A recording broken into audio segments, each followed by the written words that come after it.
Today, I actually brought Wilma. She's not an imaginary friend. She's a colleague that I rely upon from a scientific point of view, and we're going to split the presentation in two.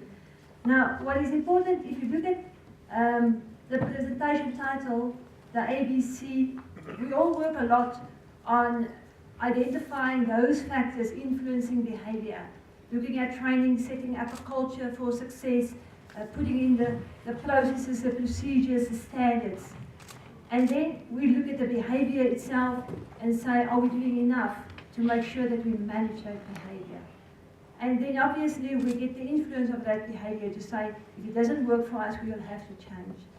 And this morning also we looked at the behavior of rock. Exactly what's happening to rock, the fragmentation of rock. We looked at the impact that the drilling, the machine itself, will have on the rock, and especially Frick, what you said. You know, if it doesn't work, if it doesn't give us a fragmentation, we change. And if the different kind of blasting material we use doesn't work, we change. So if we don't get the consequences that we want, we go back and say, whatever we do, might it be the machine or the blasting equipment we use, if it doesn't work for us, we will have to change. And the same with this project. We looked at behavior, and especially in terms of RDO behavior, and we identified with this project to say, what can we do to better control that behavior from a people perspective? Now also, the slides itself, it's got meaning. I decided, because we need to make up the 10% women in mining for the day, that we will go for the pink theme, so that was out of choice. And secondly, it's also a reminder to all of you that next month is December. So please take some time off and go to the coast so that you can rest. That's the purpose just of the theme. So dealing with, I prefer to use this one, not this one. Okay, hold on. So in the presentation, we're going to focus on 3 topics. The one was, we had a specific mining management team, and they asked myself and Wilma to say, look for us at something that we can do because we want to impact on a critical component of our business, meaning the mining operation itself, and in specific in the RDO. And the reason why is because we heard this morning that guys, RDOs, they determine the outcome of a day, because if they don't drill online, if they don't use the correct length of drilling steel, all of that cause us to either have a good day or not so good day, especially if you are a miner this year or a shift boss. So focusing on that. But secondly, the purpose of this research project was really to prevent harm. To say, what else can we do apart from what we're already doing to prevent harm, especially to the people that's in the danger zone, or I heard this morning we referred to it as the red zone. And the only way that we can do it, if we use good science. We cannot use good science when we look at blasting practices and machines and all of that, but when we deal with people, we just do what we think is right. So we will have to use better science for that. So on the impact side, yes, the RDO and the behavior is really important for us. But then, apart from that, it was about the consistent behavior of the RDO. Because we know the RDO need to drill for the 3 or 4 hours. They need to focus, and they need to do it every day, every week, every year. And some of the RDOs that we work with have been doing it for the last 30 years. So what we need in our operations is a person that will do this work 100% every day, and if it's needed, for that period of time.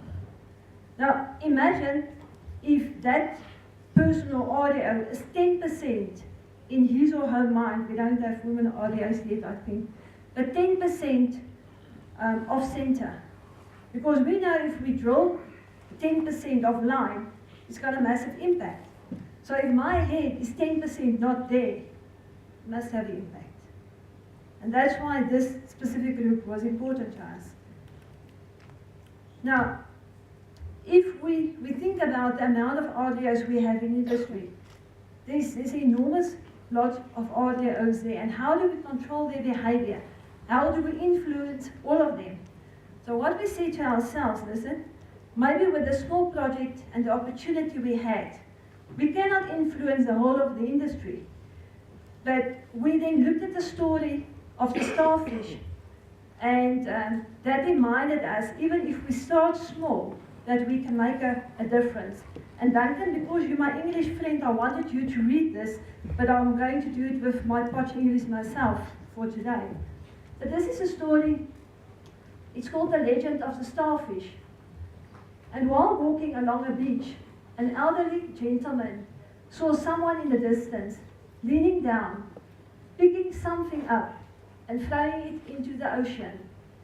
As he got closer, he noticed that the figure was that of a young man, picking up starfish, one by one, and tossing each one gently back into the water. He came closer still and called out, "Good morning. May I ask, what is it that you are doing?" The young man paused, looked up, and replied, "Throwing starfish into the ocean." The old man smiled and said, "I must ask then, why are you throwing starfish into the ocean?" To this the young man replied, "The sun is up and the tide is going out. If I don't throw them, they will die." Upon hearing this, the elderly observer commented, "But young man, do you not realize that there are miles and miles of beach and there are starfish all along every mile? You can't possibly make a difference." The young man listened politely.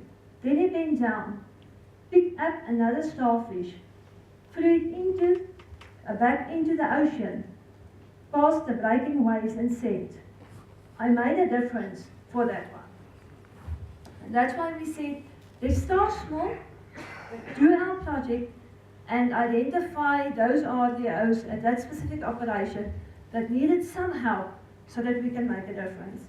So what we have done is to say, listen, we need to identify those factors that are influencing consistent RDO behavior. So we looked at all those antecedents we know. Yes, there's policies. Yes, there's procedures. There was training in place. There's motivation. We have those factors in place. There's leadership behavior. So we knew that those areas were being dealt with. But then from the behavioral science research project point of view, we said, listen, we will have to go deeper. We can't just look at the obvious. That's why they ask us to help.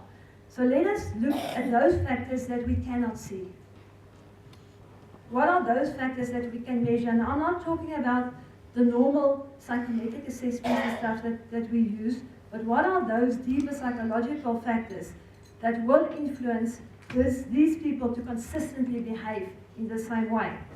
So we've used the instruments. Wilma will tell you more about those, but we measured from the miner this year, and the shift boss, and the miners, and the team leaders, and then specific to RDOs. Because imagine if the senior guys are off center, it's got an impact on all of them. So we received and developed a profile for a full unit.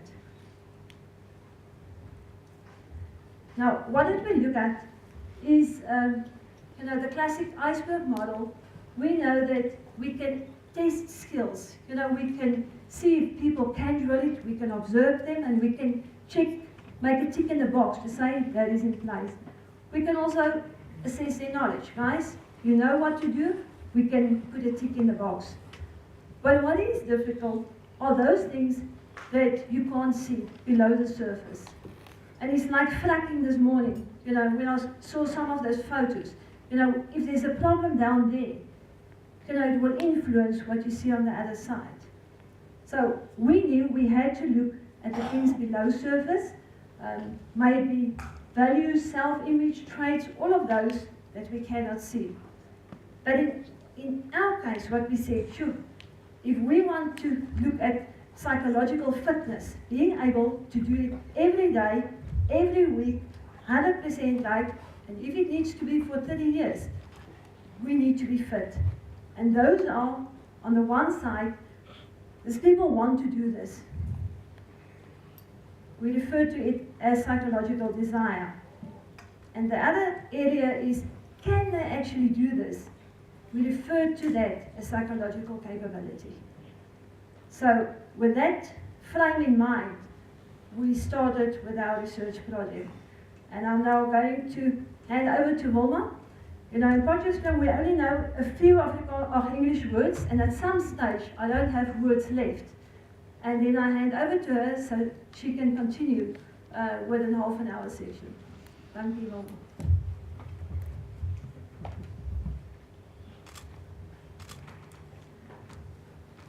Okay, so what Rina is referring to is what we basically focused on was with regards to determine whether the REOs had the psychological fitness.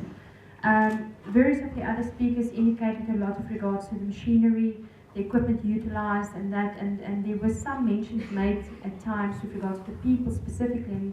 And Frixie, for instance, in his presentation, he said one of the important things is the incentive, because that relates back to the motivation of the individual doing this kind of work.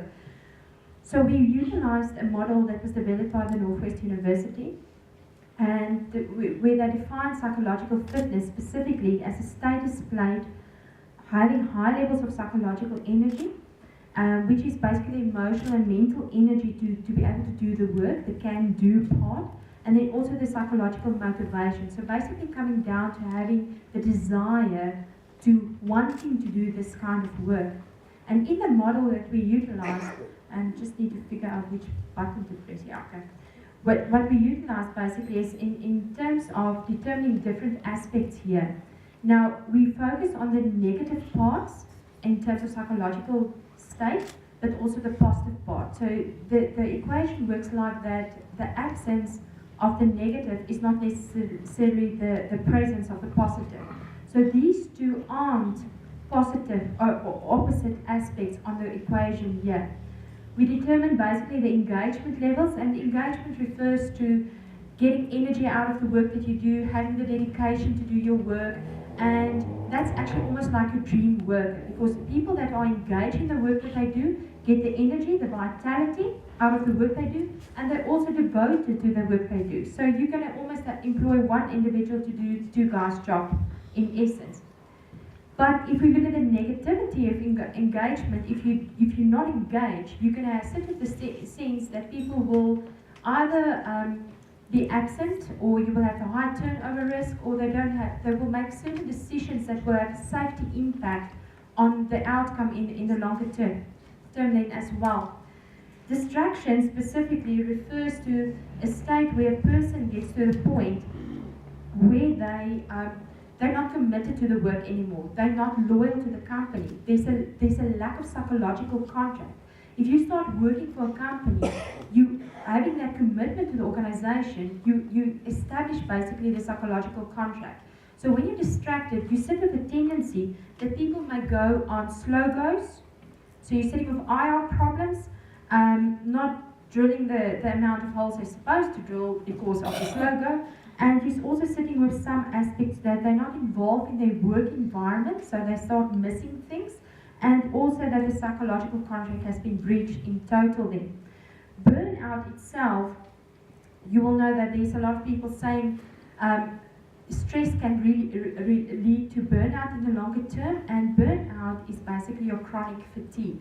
So if a person is burnt out, you're sitting with a scenario that a person is emotionally exhausted, and they really do not have the capacity to deal with any kind of situation. If there's a minor conflict or minor incident underground, you're going to have severe reactions in that sense, and people do not rest properly to be able to cope. Even if they go to bed, we usually say to them, you can go to bed at 5 o'clock on a Friday night and only wake up on Monday morning, and you will still be tired if you're burnt out. If employees experience burnout, you will have problems with productivity, so productivity will reduce. You will definitely have safety and injury risks as well, and you will have the problem about impaired presenteeism, because People will come to work, they want the incentive, but they will not necessarily focus on the kind of work that they're doing. And then we're also sitting with the scenario of overcommitment. And overcommitment is the sense where a person is devoted to the work they do, but they have low energy levels, but they're also emotionally exhausted. So actually, they don't have the capacity to take on more than they're supposed to do in their day-to-day tasks. And that can result in risky decision making, taking shortcuts in order to conserve their energy, make mistakes, and having a struggle to keep up with the demands and tasks that were set for them specifically. So the measurement that we utilized was the South African Psychological Fitness Index. Like I indicated, was developed by the Northwest University, and there's quite a various groups in the mining industry that's actually utilizing this instrument in their measurements in terms of safety as well. In our discovery, we found that we assessed 16 RDOs out of 3 different sections, both day shift and night shift in that section included. And we found that out of a group of 16, only 5 of those, sorry, I moved it wrong way, only 5 of those individuals actually were engaged. So love their job, enjoy what they're doing, get energy out of that, comfortable to do this every single day for the next 30 years, no problems. The average range of tenure basically in this group was 5 years and longer. And like Rina said, some of these guys did this kind of work for the past 30 years almost. The problem that we're sitting with is that we have roughly about 12 people that is burnt out of a group of 16. Just for clarification, these percentages aren't supposed to calculate up to 100% because these are the extremes that we focus on. So there are guys that's really in the middle of these results. But the other thing that we're looking at, and you would remember that I said that something like distraction can lead to slow goes and a psychological contract that was breached. So we sat with almost 10 individuals that had high distraction levels, which is quite problematic already in the sense that, like I indicated, that they're not going to be focused on the kind of work that they're supposed to do or on the task and the safety that comes with that in the work environment. We also identified that out of the group of 16, there were roughly about 4 individuals that had high safety risk. And that implies that there's a moderate chance in that section where we focused on that 4 of those individuals are basically having the risk to be injured or harmed in the work environment due to psychological fitness risk. And this can also result in risky decision making, working in an auto mode almost. And I mean, working with the kind of machinery and in this industry, you can't go in an auto mode kind of mode because, I mean, that's like driving to Cape Town, and when you realize you're 300 kilos away, actually on your way to Durban instead of Cape Town, that's auto mode. And you can't afford that in the mining industry. And also the problem with taking shortcuts as well coming through. Another problem that was indicated that there was a turnover risk. I mean, it was mentioned earlier this morning that the individual working as an RDO these days has changed totally from the past. And if you lose this kind of skill, it takes you quite a long time. It was indicated in terms of the training center in Anglo Platinum environment earlier by Flick as well, that it takes really a long time to get people up to par to really understand the dynamics of this kind of position then as well. So you don't really want to lose this kind of skill in the environment. We focus also and find that, you would remember I said in the beginning that psychological fitness focus specifically on the psychological desire, but also the psychological capability. So the energetic fitness refers to the psychological capability and the motivational fitness to the desire. So what we picked up out of this group of REOs is that they definitely have the motivation. So that's there. 63% of the individuals, they were committed, they want to do this work, they believe that they have the capacity, the emotional, the physical capability to be able to do this work. But the problem is, that they really don't have the energy to be able to do this. I mean, only 6%, which can be roughly 1 to 2 people max, really have the physical energy to do the work. So the motivation is there to do it, but the can do is not there. And that's almost like telling a small child to go and pick up a chair. Yes, they believe they can, but do they really can? Can they really do it? They can't. They do not have the physical strength. And that is where some of the problems can come in with the whole psychological focus with regards to the kind of work that these guys are doing in the specific sample then. And the other problem that came with this is that what we're seeing is that they basically, 69% of them work more than 16 hours overtime per week. So now you're sitting with the scenario that they're tired, they're distracted, they don't have the energy left, they're motivated to do it, so they're working overtime as well. But you're sitting with a major safety risk in, and also the problem that the way they will execute their work may most probably not be correct, resulting into other dynamics as was indicated earlier this morning. So in the group of 16 RDOs that we've seen, 50% of them had a risk in terms of psychological unfitness almost, that they do not have the psychological know-how or energy left to be able to execute their work effectively. There was a 63% distraction risk, as I indicated, and a 75% burnout risk in this group. They have the will do, the desire to act safely and perform well, but they lack the mental, emotional, physical energy to act safely and perform well actually. So they want to, but they're not necessarily going to be able to do it. So that in itself created really a major concern in our hearts as well with regards to what these guys are doing. So what we did as part of the process, we gave feedback to each individual in terms of how the results came out and tried to understand that why were your results good or why were it bad, what's really going on in your life, to get an understanding whether there's resources available or support available to assist these individuals to address those problems that may come out. Because some of these aspects is sometimes as a result of personal issues. I can remember one guy that I've seen comes from Mozambique. He has a family in South Africa, as a lot of the trends are actually. Have 8 children in Mozambique, and he has 1 child here. But there's no way for him to almost recharge his batteries, to really feel like, wow, I have energy for tomorrow to go back to work. So that all creates a different scenario then as well. And some of the things that we picked up, what the guys indicated, is that those individuals that came out engaged, that love what they're doing, your dream worker almost, said that they see that they actually make a difference in the kind of work that they're doing.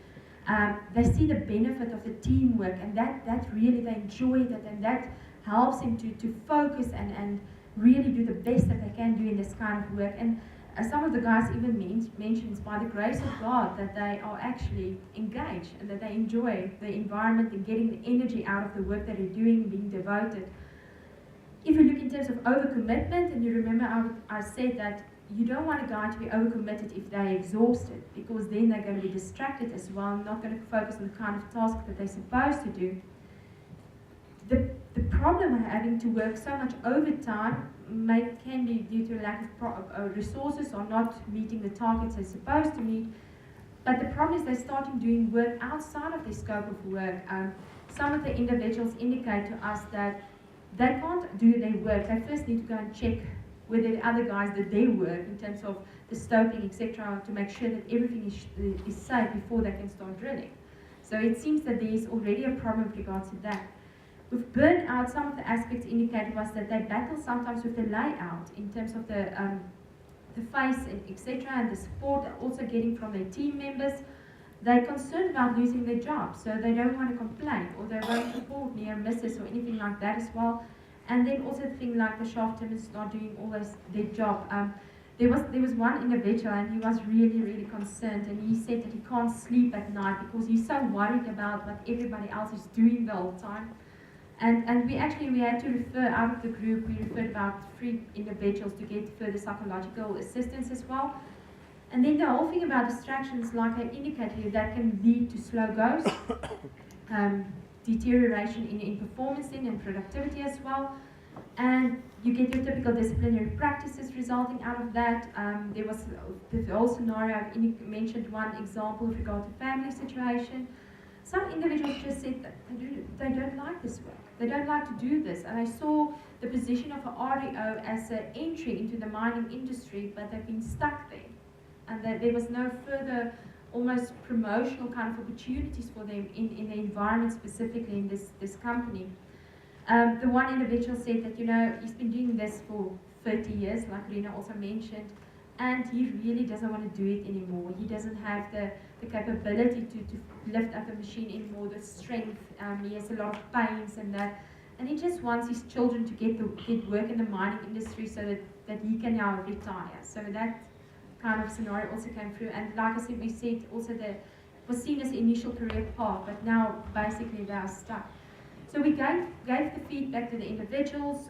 We looked at certain interventions to help them as an individual, but also assist the company then basically with regards to some secondary interventions on a team level, and then with regards to some changes that need to occur in terms of when one focus on the REO specifically, which is quite an important position, as we indicated, that was noted during the morning, that these individuals needs to also, when one look at the position that they fulfill, that one needs to look at the human being as well, and that one should not lose that behavioral part of the individual in focusing on the changes that needs to occur in the environment then as well.